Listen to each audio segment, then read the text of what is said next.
Welcome to the Intuitive Therapist Podcast with Janice R. Cohen, therapist, clairvoyant, empath, and medium. Listen in as she takes a no-nonsense deep dive into real human struggles and how to resolve them. Janice will share channeled information from her spirit guide team, as well as the angels and archangels, to help you master your emotional, physical, financial, and spiritual destiny. And now, Janice R. Cohen. Hey y'all, this is Janice Cohen, the Intuitive Therapist here on the Intuitive Therapist Podcast. Now, for many of you who follow me on Instagram at the Intuitive Therapist, you'll understand why I keep sounding the way that I do. And it's simply because my body is going through an energetic cleanse, energetic upgrade, and it is all snotty and coffee and all of that because all this stuff is on its way out. So pardon all of this, the way I sound. It's not going to get in the way of today's message because today's message, y'all, is a good one. So I want to give you what I call a spiritual chiropractic adjustment, but in the best way, okay? Because today we're talking about how to know what needs to leave your life.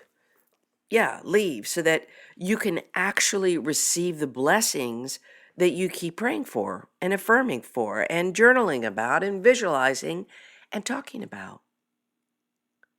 So here's the truth. You can't carry your entire life with you and evolve at the same time. Impossible. Sooner or later, your back is going to break from the weight of trying to carry everything from all parts of your life forward. And you've got to leave certain things behind in order to be able to actually move forward. You've got to let things and people go that have outstayed their welcome and who've already served their purpose in attempting to teach you what you needed to know from them. That's really the bottom line. We are not meant to keep all things, all people, all situations. It's just not the truth. Likely, it's more like 10% of the things, people, and places that we experience, we keep. And the rest likely serve their purpose and need to drop off by the wayside. To walk forward, you've got to lighten your load, right? It makes sense. Your emotional load, your physical load, your spiritual load. And today, I want to help you do that.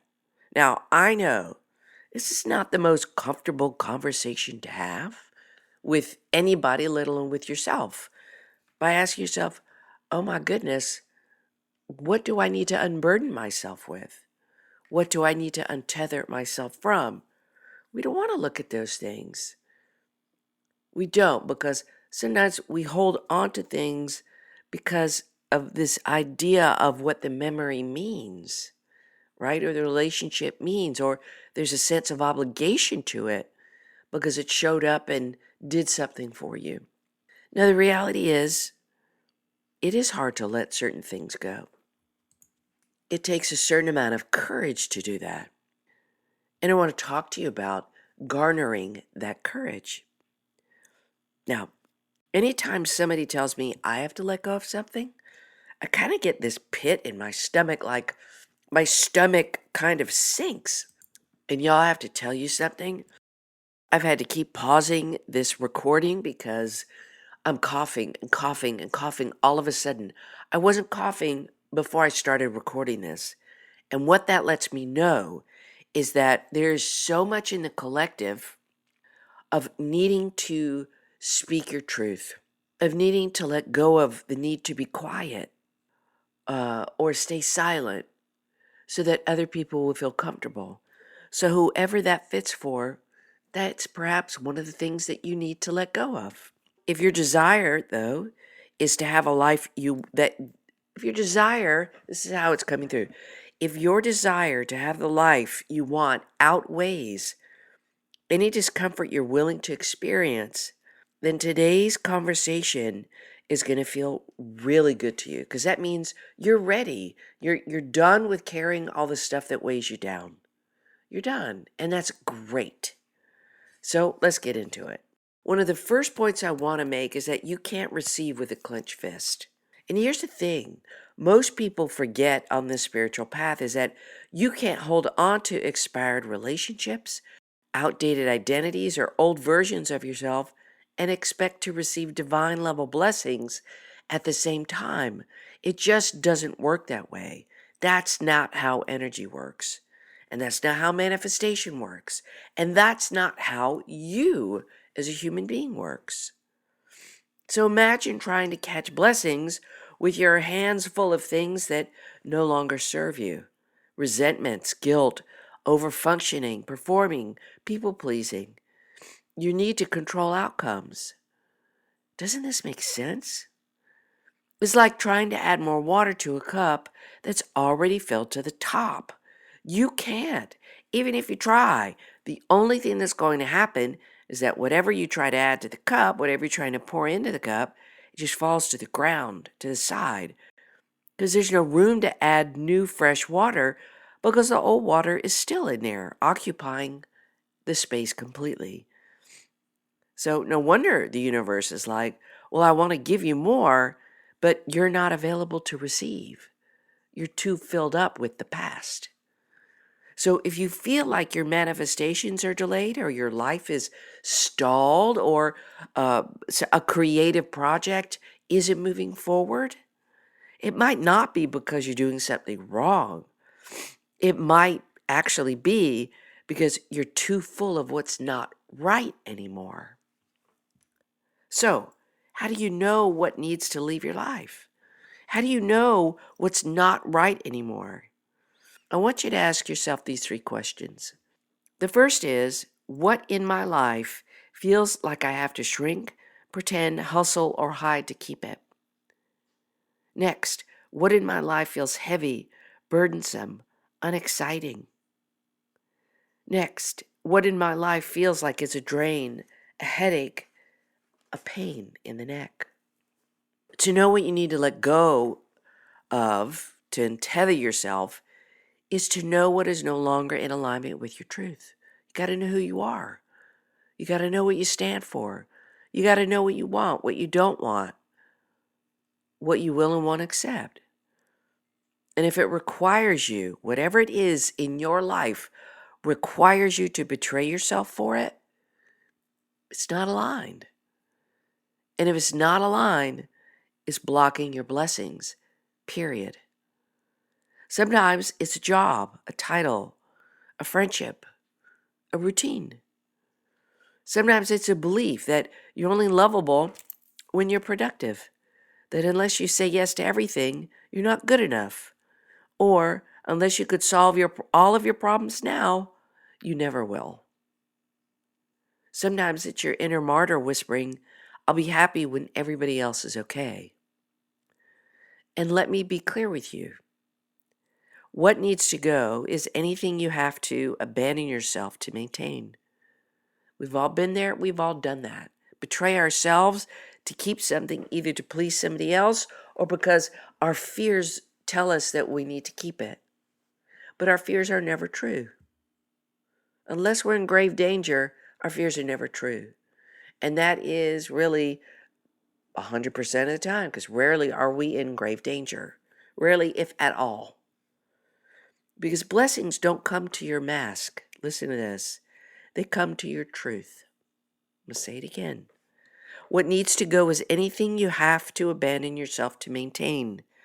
Because blessings don't come to your mask. They come to your truth.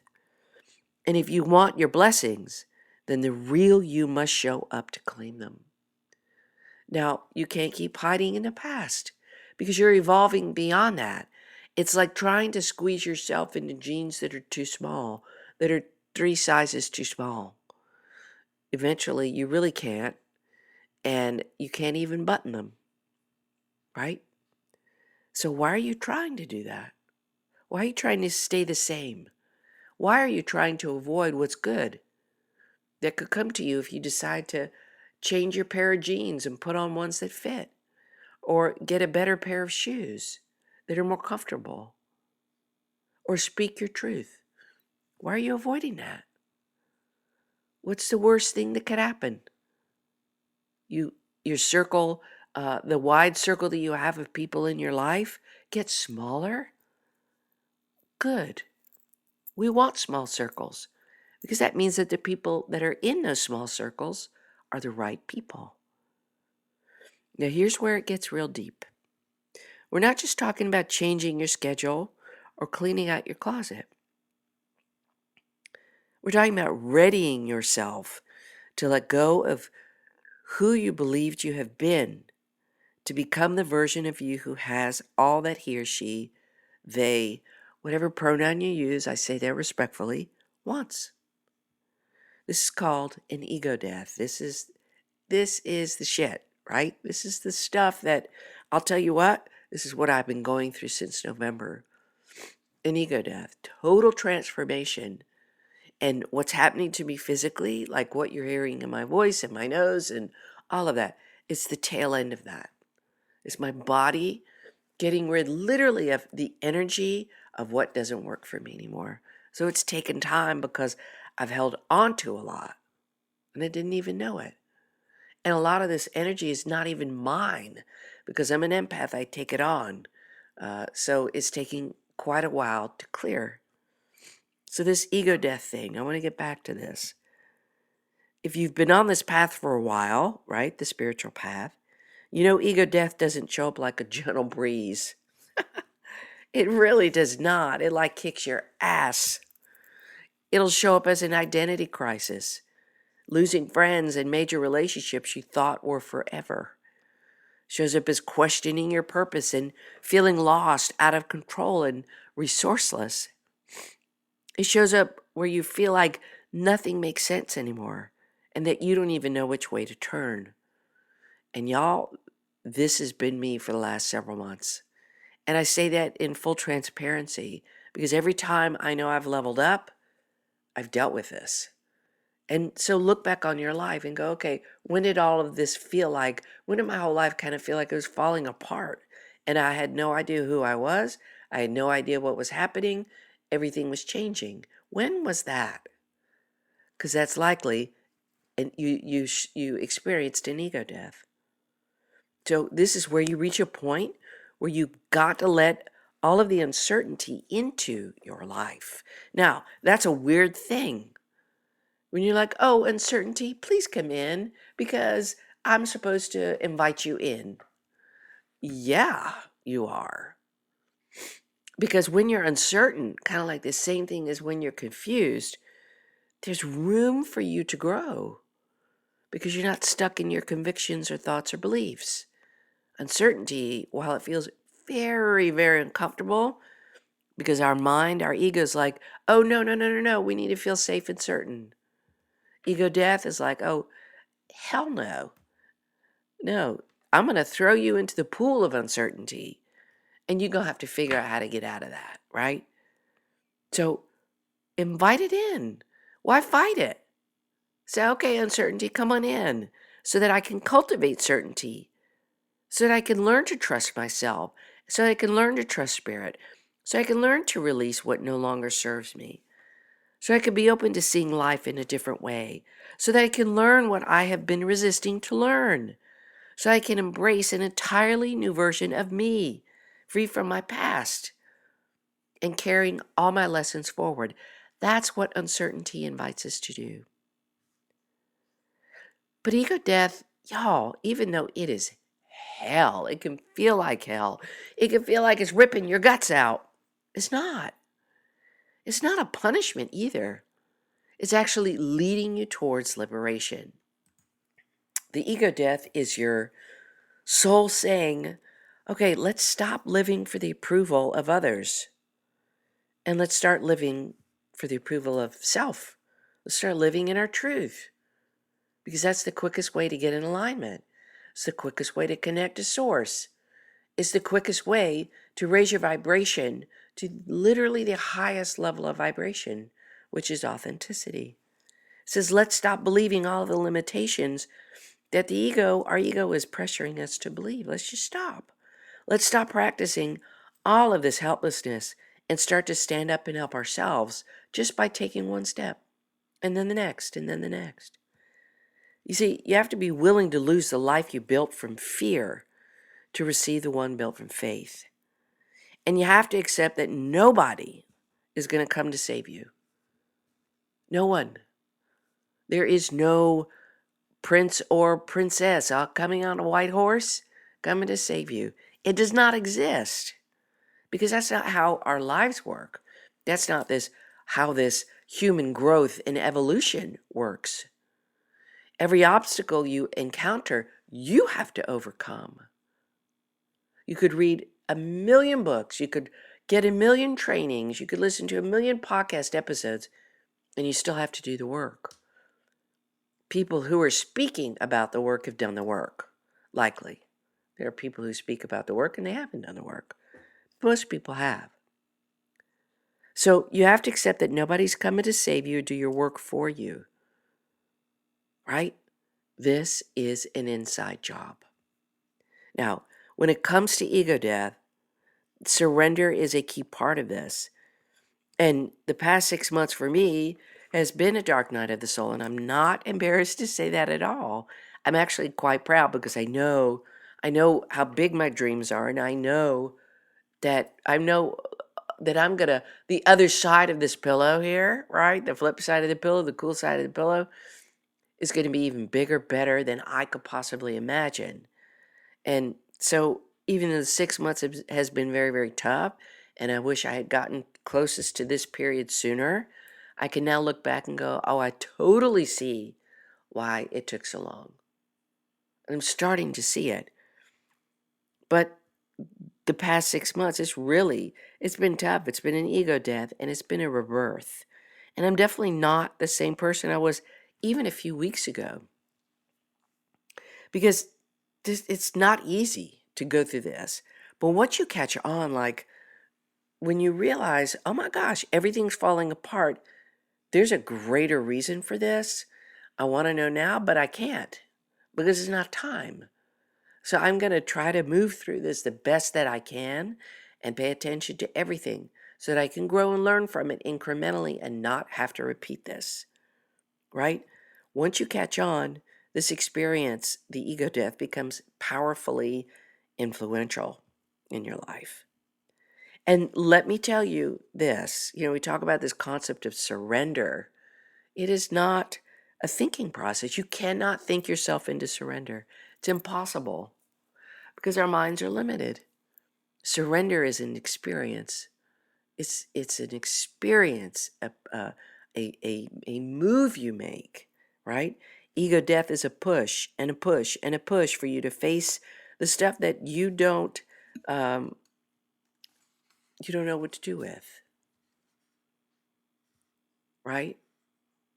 It gets you to a point where you're questioning every single dang thing, so that nothing looks like the truth but where you are right now. Like literally, it strips you of everything, so that all you got is now.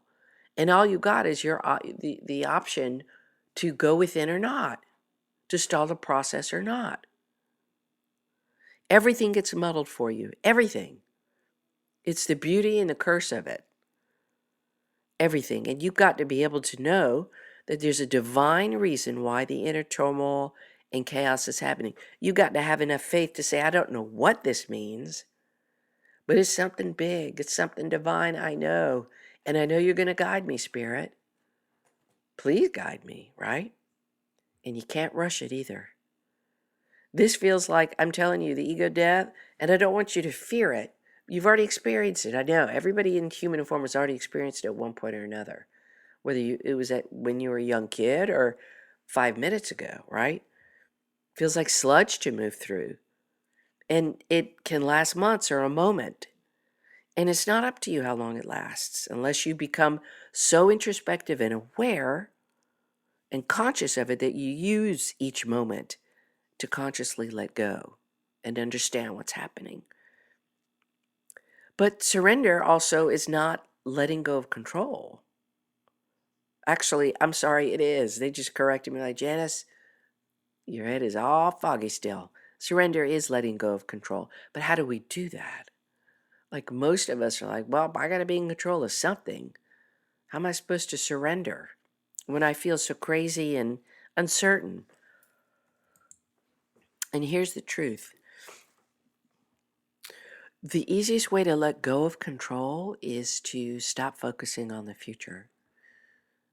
Because anytime we're seeking control, it means that we're thinking about what's next, what's to come.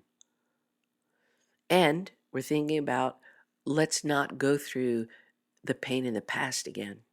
So we try to control what happens in the future. So get present. Stop thinking about the future and be here now.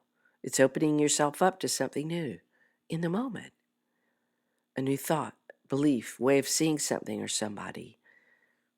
It's abandoning who and how you've been right before the moment you've decided to just let go and fall into the abyss. And to the abyss is, I'm not focusing on the past or future. I'm just going to be here and tumble. So here's what surrender is not. It's not giving up. It's not throwing in the towel. It's not settling. It's not pretending to let go and then kind of figuring out other ways to be in control so that you prevent something bad happening in the future. And it's not apathy. Surrender is an act of trust. Like you've had enough of quote unquote these things happen that in your soul, it's like your soul knows that God's setting things up for you in a good way. God's clearing the path. God's aligning the people. This is trust. It's saying, even though I don't have the answers yet, even though the how isn't clear, I trust I'm being guided. And maybe I don't hear the guidance in the first place. Maybe I have to wait a few weeks or a few months for the guidance so that everything in the background fixes itself, so that I can get the guidance.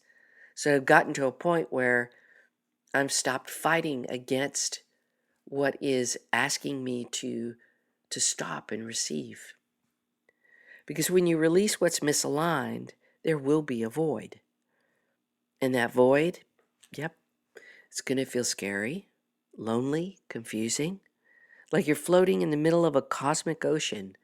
And this is what I call the abyss. But don't rush to fill it with more of the same. That's the piece of the control. You're going to want to because you have angst, because you don't know. You don't know what's happening in the next 10 seconds, let alone next 10 years. But your job is not to fill the gap. Your job is to sit in the gap and say, okay, what am I experiencing right now? How can I grow? How can I receive guidance? Let me be quiet. Let the void breathe. Because that empty space, y'all, that is sacred. That's the womb of your next level. That's where you get born up. That's where you gestate. That's where you grow. And then eventually you become this next version of yourself. So I want to be honest with you. Faith isn't optional here. It is essential. Now, there's going to be a time, probably several, when your external reality looks nothing like your internal vision. You're going to feel like nothing's happening, like the universe forgot your address, right? You prayed and prayed and prayed, and you've done the work and done the work and done the work and meditated and blah, blah, blah, blah, blah, and nothing. You're like, excuse me, universe, what in the actual fuck is going on? I've done what I'm supposed to do. Where is my manifestation? And that's exactly when your faith becomes fuel.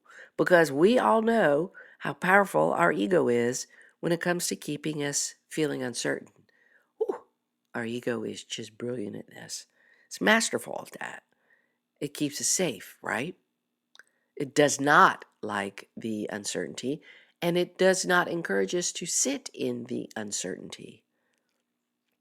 And this is where most people give up. They look around and they say, well, if I don't see it, it must not be working. I've said that millions of times. Said it millions of times, right? And I get frustrated because I don't know when things are going to happen. I want things to happen so badly, right, at times. But the truth is, the unseen is always at work before the seen catches up. Now, y'all, I've had to stop 3 times to cough around this for y'all. So I'm going to read this again.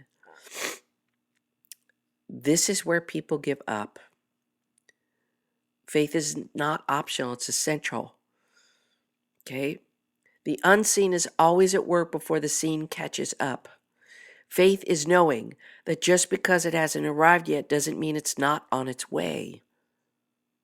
Okay?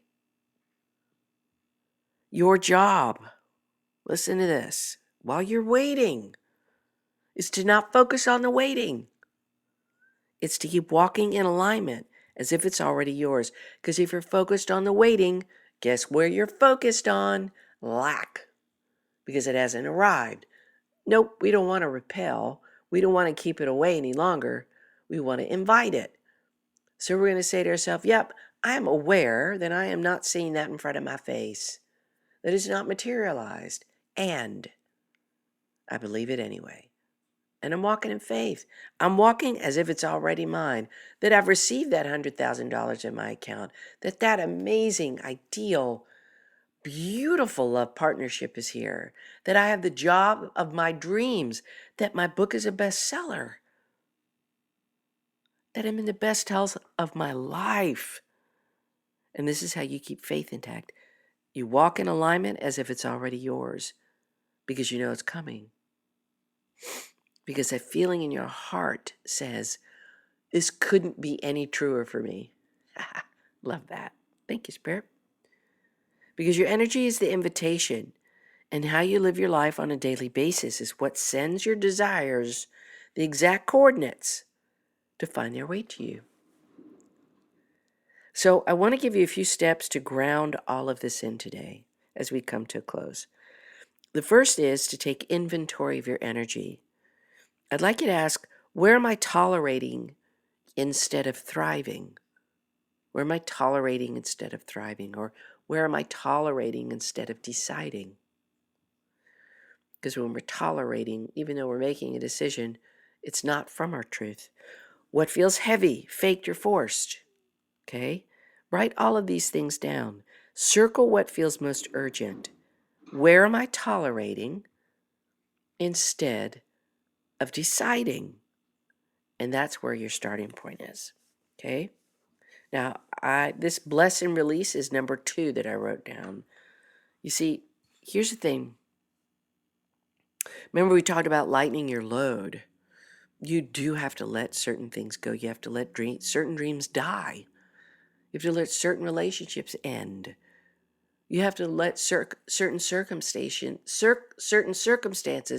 come to a close. But you don't have to be mad to let something go. In fact, I'll tell you this, if you are mad, you'll never let it go. Any emotional attachment, any emotional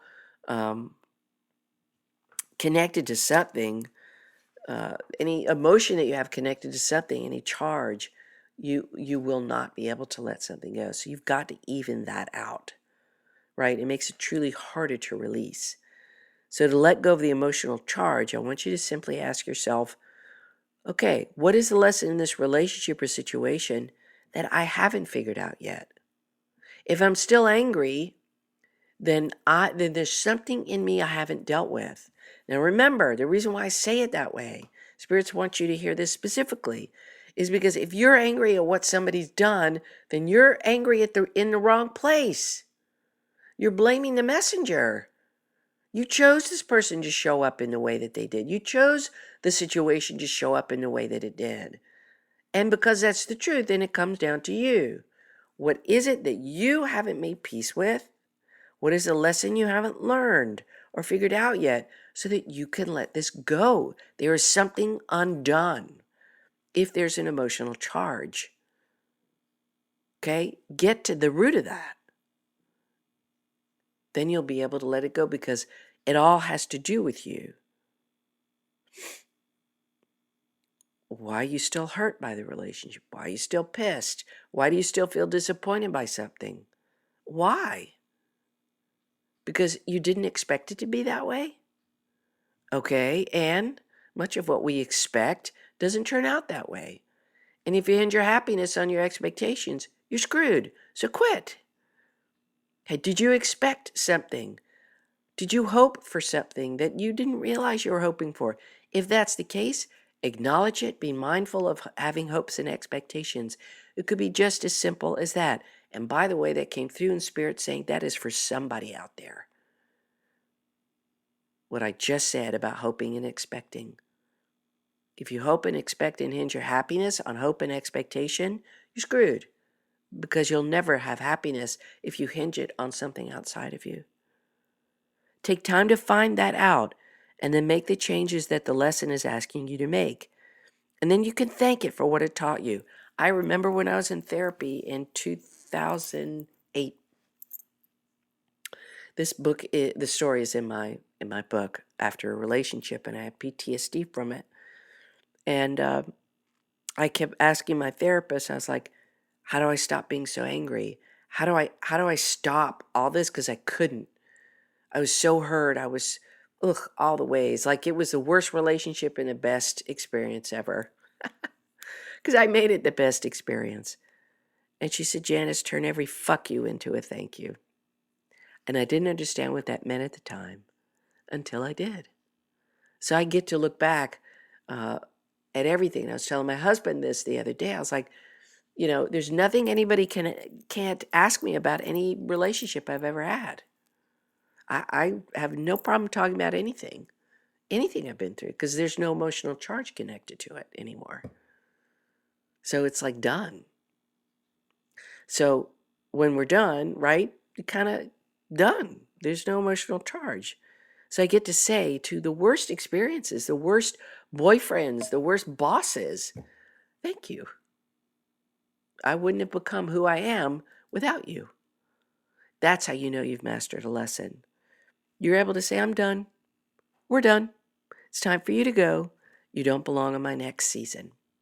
When you do that, brilliant place. Brilliant place. Try to do that with everything. These are the things, this is called letting go. You just let it go. Let it go. Now, the third one is I'd like you to build a ritual of trust.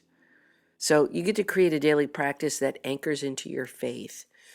And if you're listening to this podcast, then you got faith of some sort in something. Maybe it's in a rock outside. I have no idea. Or a tree. Maybe it is in source, in God. But one of the biggest pieces I have found that has helped me become more faith-based, meaning to believe and to trust more in whatever I choose to honor as my God, my source, right?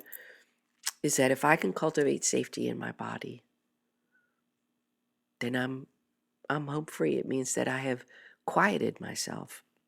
And so creating safety in your body, if you really think about it, this is the number one reasons why affirmations don't work. And the number one reason why manifestation doesn't work. Because you haven't cultivated safety in your body first.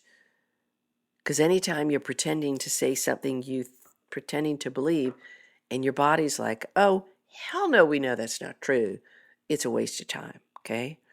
So here's an example of a way to regulate your nervous system and create safety in your body. It's very, very simple. Okay, now find the lowest point of your lower back ribs. And believe it or not, your ribs go down a long way. Now what I want you to do is breathe into the bottom of the lower back ribs. That kind of breath. It's really deep, y'all. It's not shallow. Do this a number of times until your body starts to calm. And then I want you to kind of start to journal as your future self. Who is he, she, they? Right? Speak affirmations aloud like you mean it. I am changing my life. I am in charge of my life. I am ready to step into my next level. I am comfortable with change. I am free, right? And the fourth is surround yourself with soul-aligned voices. People, podcasts, books, whatever keeps you connected to your higher vision, as long as you're telling your old fears, adios, sucker, right? Stay present, stay positive.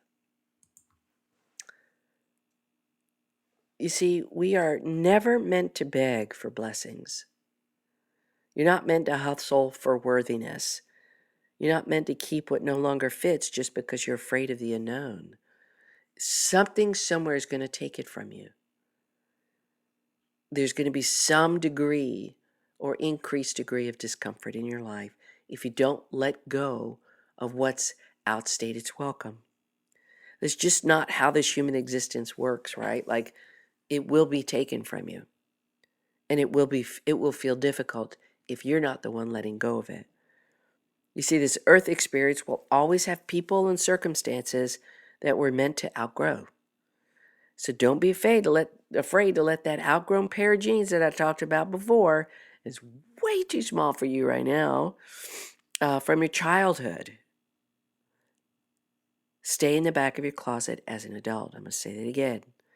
Don't be afraid to let the outgrown pair of jeans from your childhood, meaning who you were, your experiences, people, places, fears, pain, any of that, stay in the back of your closet as an adult.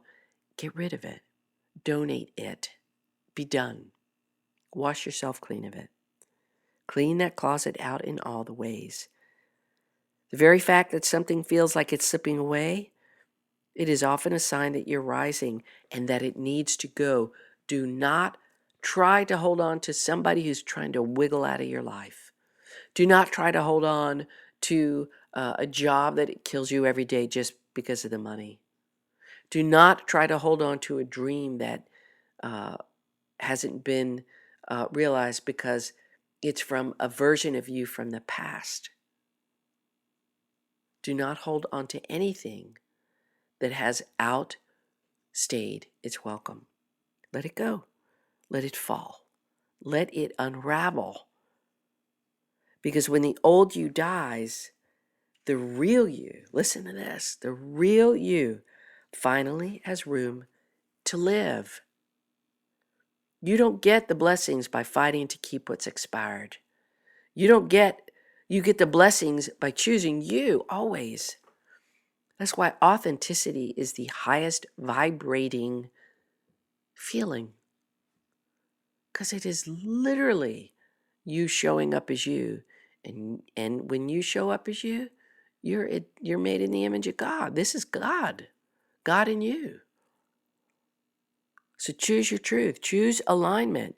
Choose freedom over fear.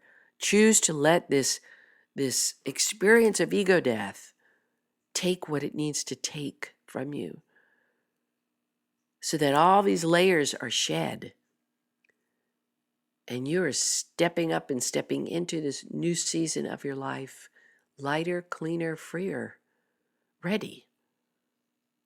So go ahead and ask yourself today, what am I willing to release so I can finally receive my blessings?